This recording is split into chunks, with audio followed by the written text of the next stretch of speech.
നീ എന്ത് ബുദ്ധിമോശം നന്നായി കാണിച്ചേ. ഡേ, ആന്റി വിളിച്ച് പെട്ടെന്ന് വരാൻ പറഞ്ഞപ്പോ കാര്യം എന്താണെന്ന് എനിക്ക് മനസ്സിലായില്ല. കെവിനെ, എടാ എനിക്ക് പിടിച്ചിരിക്കാൻ പറ്റിയില്ലടാ. അമ്മയോട് ഞാൻ പറഞ്ഞുപോയി. ഇപ്പൊ അമ്മയോട്, നാളെ ഭാര്യയോട്, പിന്നെ അച്ഛനോട്, അളിയനോട്, നീയേ നാട്ടുകാരുടെ മൊത്തം വിളിച്ചു പറ കൊന്നു കൊന്നു കൊന്നു. കെവിനെ, എടാ എന്റെ അമ്മയുടെ മുഖത്ത് നോക്കി കള്ളം പറയാൻ എനിക്ക് പറ്റിയില്ലടാ. സോറി. ശരി, ദേ ഇനി ഇതാരും അറിയരുത്. പ്രഭാന്റെ നിന്നെ രക്ഷിക്കാൻ എന്റെ കൂടെ നിൽക്കും, അതെനിക്ക് ഉറപ്പുണ്ട്. മറ്റാരെയും അറിയിക്കാതിരിക്കേണ്ടതേ നീയാ. ഇല്ല, ഇനി ഞാൻ ആരോട് പറയില്ല.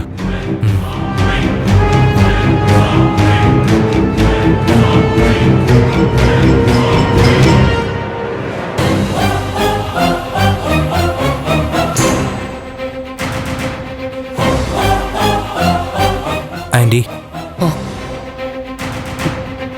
കെവിൻ, എനിക്കൊരു സമാധാനവും കിട്ടുന്നില്ല. എന്ത് ചെയ്യണമെന്നറിയില്ല. നടക്കുന്നതൊക്കെ ഒരു സ്വപ്നമാണെന്ന് തോന്നിപ്പോന്നു.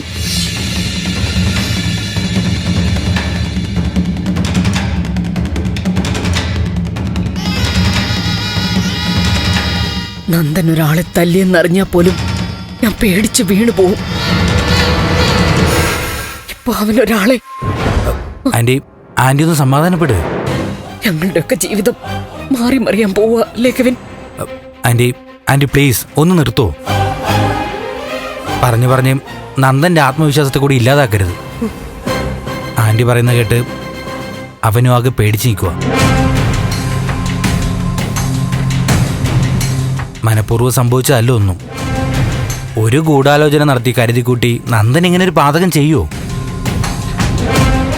ഒരബദ്ധം പറ്റിപ്പോയി. ഇനിയിപ്പം നമ്മൾ ചെയ്യേണ്ടത് അവനെ രക്ഷിക്കുക എന്നുള്ളതാണ്.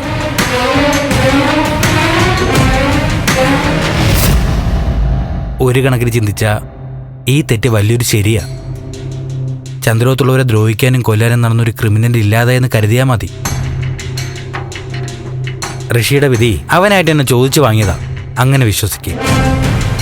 കെവിൻ പറയുന്നതൊക്കെ നേരാ. പക്ഷെ ഇതിനൊരു അവസാനം വേണ്ടേ?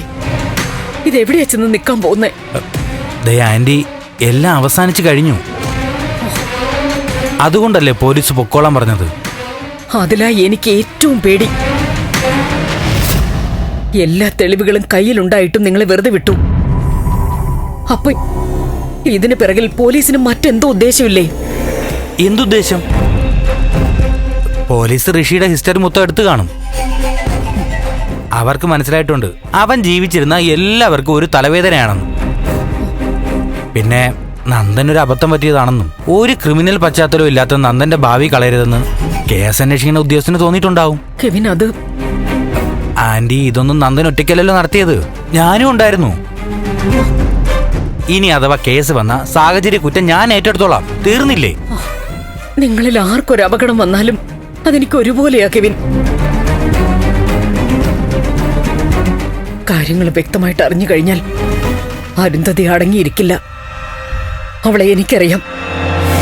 എന്തെങ്കിലും സംഭവിച്ചിട്ടുണ്ടെന്ന് അവൾക്ക് വ്യക്തമാവുകയാണെങ്കിൽ അവള് പിന്നെ ഒരുങ്ങിയിറങ്ങും. നമുക്ക് പിടിച്ചു നിൽക്കാൻ പറ്റില്ല. പിന്നെ അവര് ഒരുങ്ങിയിറങ്ങിയാൽ നമ്മളും അങ്ങ് ഇറങ്ങും. അവരതേ മകനെ നിലയ്ക്ക് നിർത്തണമായിരുന്നു. പഴയ കഥയും പറഞ്ഞ് മര്യാദയ്ക്ക് ജീവിക്കുന്നവരെ കൊല്ലാൻ വേണ്ടി പറഞ്ഞേച്ചാ ഇങ്ങനെയൊക്കെ സംഭവിക്കുമെന്ന് അവര് മനസ്സിലാക്കണമായിരുന്നു. ആന്റി, ഇത് കേസായ രാജ്യത്തെ ഏറ്റവും നല്ല വക്കീലിനെ തന്നെ നമ്മൾ കൊണ്ടുവരും. എന്റെ കമ്പനിയിലെ അവസാനത്തെ ചില്ലിക്കാശ് വരെ ഞാൻ ഈ കേസിന് വേണ്ടിയിട്ട് മാറ്റിവെക്കും. മോനെ, നീ പറയുന്നത് കേൾക്കുമ്പോ ആശ്വാസം തോന്നുന്നു. എന്നാലും നമുക്കെല്ലാം പോലീസിനോട് തുറന്നു പറയുന്നതല്ലേ നല്ലത്? എങ്കിൽ പിന്നെ ഓരോ നിമിഷവും ഇങ്ങനെ പേടിച്ച് ജീവിക്കണ്ടല്ലോ. ആന്റി, പോലീസ് അറിഞ്ഞില്ലേ? അവര് വെറുതെ വിടുകയും ചെയ്തു. എല്ലാം കഴിഞ്ഞു. ഇങ്ങനെ ഓരോന്നും ചികഞ്ഞ് നന്ദന്റെ ധൈര്യം കൂടി കളയരുത്. ഞാൻ അവനോടൊന്ന് സംസാരിക്കട്ടെ.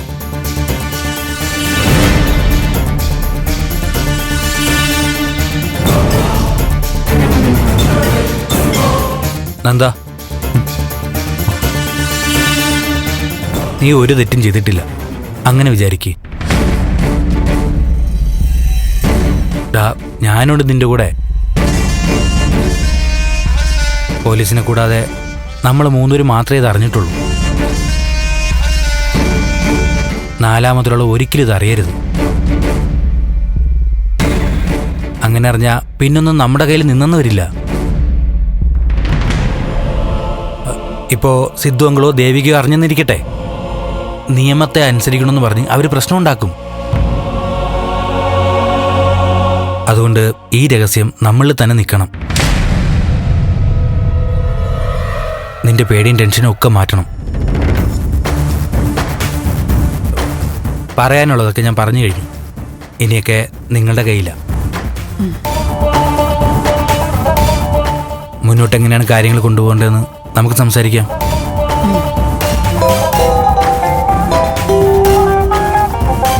ഒരു മിനിറ്റ്.